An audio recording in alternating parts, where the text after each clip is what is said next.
पत्र के माध्यम से अवगत करा दिया कि साहब 6 तारीख को एक बड़ी पंचायत होगी और आप जनता में जो आक्रोश है, जनता में ये है कि भाई हमारी पूरी जो भी विस्थापन होगा या कंपनसेशन पॉलिसी है या जो भी पुनर्वास होगा, वो जो भी सरकार ने पॉलिसी तैयार करी है वो सार्वजनिक करे।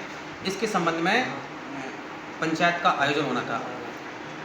आज पुलिस के पास इनपुट था कि जो डोंगरी बांध के निर्माण के संबंध में जो पूरी टीम है मदन मोहन राजौर वहाँ जाएगा और सीएम साहब को ज्ञापन देगा।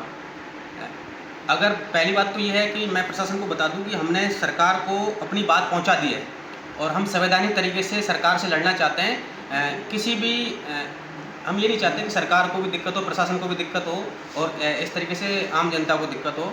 तो मेरा ऐसा उद्देश्य नहीं था कि वहाँ जाके ऐसा व्यवधान करने का, लेकिन मुझे जयपुर से ट्रैक किया जा रहा था लगातार। मैं आज जयपुर था सुबह, और जयपुर से जब चला तो मैं टोडोभिंद गया था। किसी मेरे एक साथी हैं जो सभी के अजीज़ मित्र सिंगर हैं, यादराम जी, उनके घर बैठने गया था। उसके बाद मैं नादोती होके आ रहा था। तो मैं जब बाज़ार में आया उसके बाद मैं ईदगाह मोड़ पे ये गाड़ियाँ जाब्ता लगा हुआ था पहले से ही, और उनको सब सूचना थी। आज मेरे से पीछे से ट्रैक कर रही थी। इस तरीके से प्रशासन ने डिटेन किया, मुझे थाने लाया गया और मैंने उनसे बोला कि ऐसा मेरा कोई प्रोग्राम नहीं था वहाँ जाने का, लेकिन वो आश्वस्त नहीं हुए। उनको ये इनपुट था कि भाई वहाँ जाएगा, टीम जाएगी, लोग भी जाएंगे तो वो व्यवधान करेंगे इस प्रोग्राम में।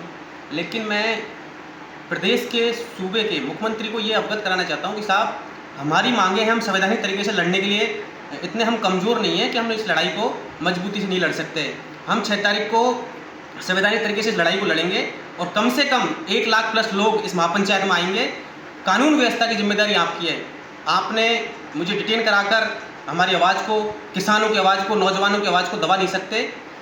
मैं आखिरी तक इन युवाओं के लिए, किसानों के लिए लड़ाई लड़ता रहूँगा, लेकिन मेरे जीवन में एक सिद्धांत है, मैं हमेशा संवैधानिक तरीके से लड़ाई लड़ूँगा।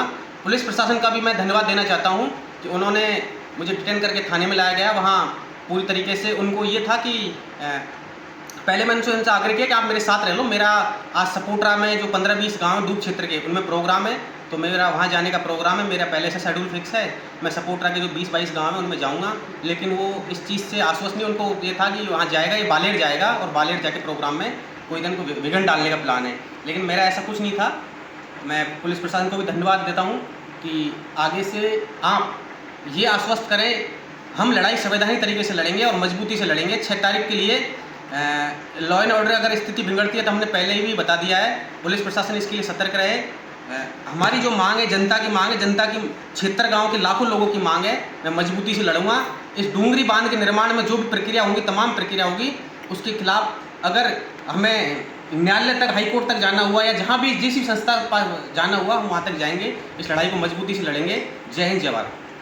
जनता को अपने विश्वास में लिया जाता है, लेकिन सरकार ऊपर से पूरा काम कर रही है। अगर सरकार को बनाना है तो छोटे छोटे चेक डैम बना सकती है, जिससे जो कैचमेंट एरिया, जो डूब क्षेत्र के जो ज़्यादातर गांव है वो प्रभावित नहीं हो। और इसकी अगर स्थिति पोजीशन चेंज करके, क्योंकि और भी वहाँ काफ़ी ज़मीन है, अगर सरकार इसमें कुछ सुधार करे तो काफ़ी हद तक ग्रामीण भी वहाँ पे इस चीज़ से विश्वास में आके वो भी अपना विश्वास में आ सकते हैं। और ये जिस तरीके का जो रूमर्स फैल रहा है लोगों में, तो सरकार को डॉक्यूमेंट सार्वजनिक करने चाहिए कि क्या उनकी पॉलिसी रही है, क्या कम। अभी तो इसका सर्वे ही चल रहा है। जो FLR रिपोर्ट है वो भी सबमिट नहीं हो पाई है सरकार की। और FLR रिपोर्ट का मतलब होता है कि जो जहाँ कहाँ डूबेगा, कितना डूब क्षेत्र आएगा।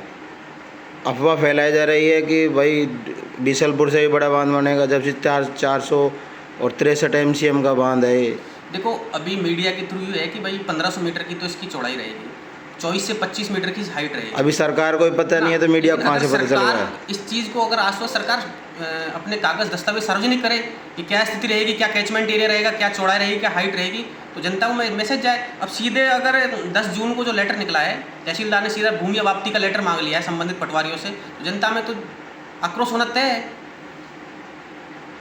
है। मेरा कहने का मतलब